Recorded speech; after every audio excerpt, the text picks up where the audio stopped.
биздин элдин баасына арзыбаган, бирок элдин тагдырын чечкен төбөлдөргө расмий түрдө узатам. Бир айтканда түшүнбөй калчу элек, дагы айталайын. Тилден калган адам кандай алсыз жана кандай көз каранды болсо, улуттун же мамлекеттин тагдыры тилинен калса, жашоо куралынан айрылса, келечеги кандай болот? Ойлонгула төбөлдөр, ойлонгула. Адам бул жашоодо эки дүйнөдө жашайт. Эки дүйнөдө тең кармап жашаган адам баалуу да, бактылуу да болот. Биринчи дүйнө бул адамдын ички дүйнөсү. Анын жан дүйнөсү, акыл, сезим дүйнөсү, ички туюму, ой санаасы. Экинчи дүйнө бул адамды курчап турган сырткы дүйнөсү. Эң ириде адам коому, үй бүлө, уруу, эл жана адамзат. Анан барып табият. Өсүмдүктөр, жаныбарлар дүйнөсү, жер, суу, тоо, таш жана бүтүндөй аалам. Мына ушул эки дүйнөгө көпүрө болуп, адамдын ички туюмун, ой сезимин сырткы дүйнөгө жеткизчү, байланыштырчу бул жашоо куралы. Албетте бул тил. Адамдын тили бул адамдын жашоо куралы. Ал эми элдин же улуттун тили бул ошол элдин турмуш тажрыйбасы, жашоо билими. Себеби ар бир сөз өзүнчө түшүнүк. Ар бир түшүнүк өзүнчө билим. А билим болсо жашоонун тажрыйбасы менен гана келет. Демек, ар бир элдин, ар бир улуттун тили аркылуу ошол элдин турмуш тажрыйбасын, жашоо билимин, деги эле дүйнө таанымын билсе болот. Эми кыргыз тили жөнүндө айталы. Мамлекеттик тил жана мамлекеттин байланышына токтололу. Мамлекет бул кайсы бир элдин жашоосунун азаттыгын, коопсуздугун жана көз карандысыздыгын камсыз кылган эрегейсиз зор күч. Биз бүгүн ушул зор күчтү туура нукта пайдаланып жатабызбы? Элдин мүдөө талабы, бакубат жашоосу, келечекке камкордугу жана башка улут үчүн, эл үчүн өтө маанилүү негиздер мамлекет тарабынан камкордукка алынып жатабы? Бул бүгүнкү кыргыздын эң чоң суроосу жана өтө кейиштүү маселеси.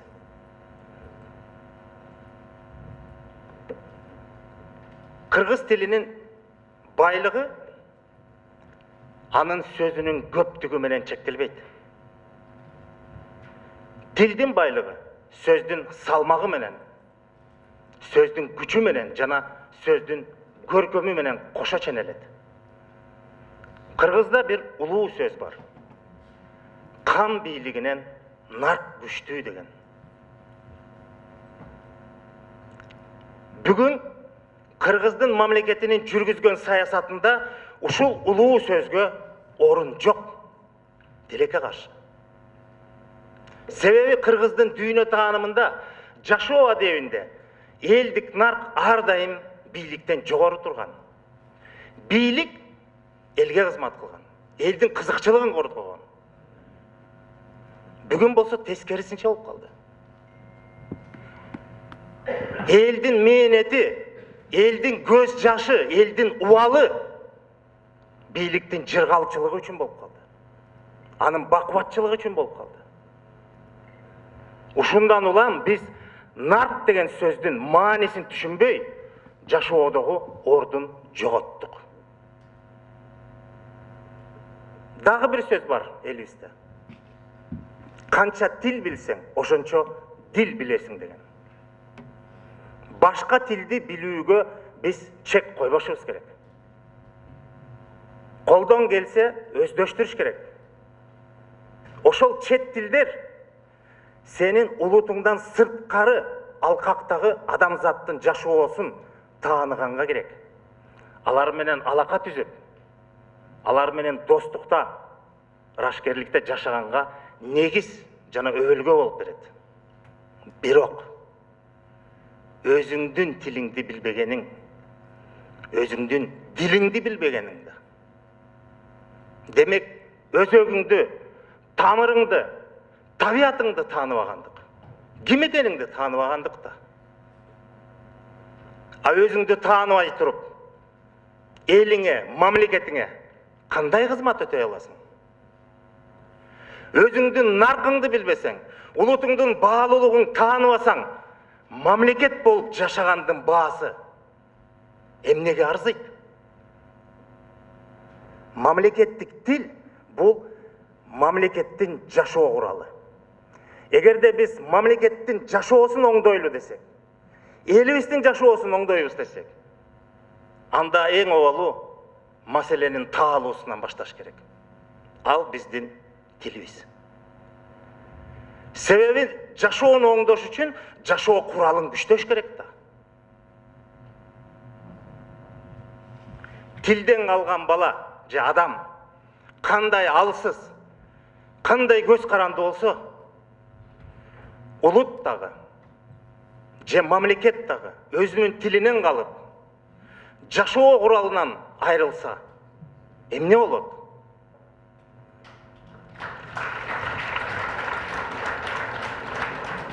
Дагы айтарым,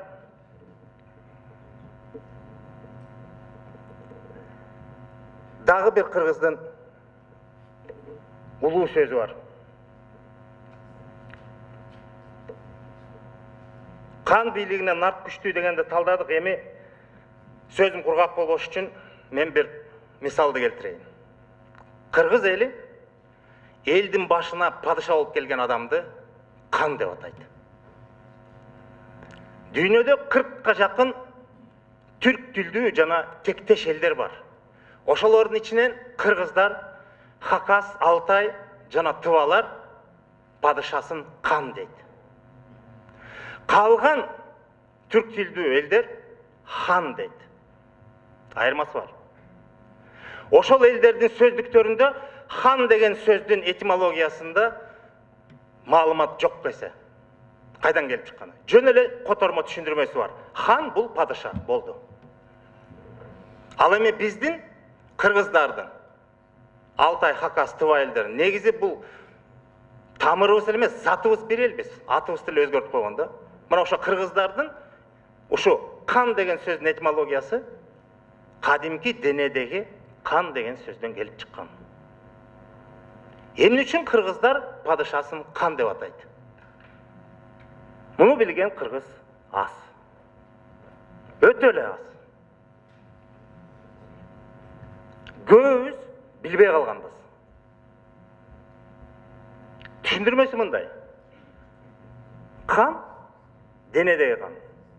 Бүтүн денеге, бардык дене мүчөлөрүнө тегиз кызмат аткарат. Ал азык ташыйт.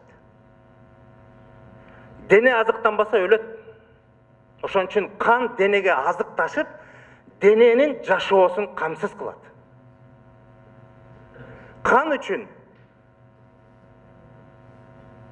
бир дене мүчөсү жакын, бирөөсү алыс болуп койт. Ал баарына тегиз карайт. Тегиз кызмат кылат. Бир дене мүчөсүнө көбүрөөк азык ташып, бир дене мүчөсүнө азыраак азык ташыбайт. Мүмкүн эмес.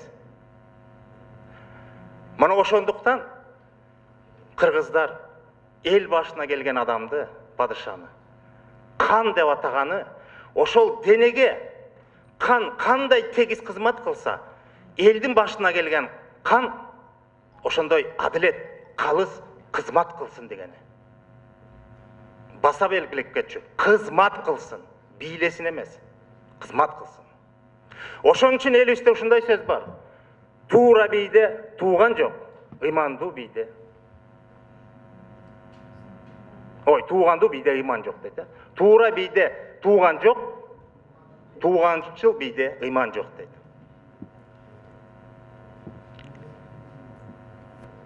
Биз кыргыз тилибизде сүйлөйбүз, бирок сөзүбүздү түшүнбөй калганбыз. Биз кыргыз тилин окуп атабыз, бирок тилибизди окуп айтабыз, таанып айтабыз, ким экенибизди таанып айтабыз. Эгер сөзүбүздү таанысак, түшүнсөк, анда падышаларыбыз чыныгы кан болбойт беле. Чыныгы элге кызмат кылып, элдин биримдигин, элдин бекемдигин ойлобойт беле. Элибизди тентитпейт эле да. Аягында кайрыларым бир акылман айткан экен. Учурдагы жагдайың анча деле маанилүү эмес. Өтө маанилүү нерсе бул сенин бет алган багытың. Ушундан улам бүгүнкү Кыргыздын акыбал жагдайын эске алып туруп, президентибиз башчылык кылып, чыныгы кандык милдетин аткарып, элибиздин жашоо куралын күчтөп туруп, тилибиз аркылуу өзөгүбүздү, табиятыбызды, тамырыбызды таанытып туруп, келечекке кызмат өтөөсүн чын дилимден суранат элем. Эгер бул жаатта жардам же колдоо керек болсо, биз кызматташканга даярбыз.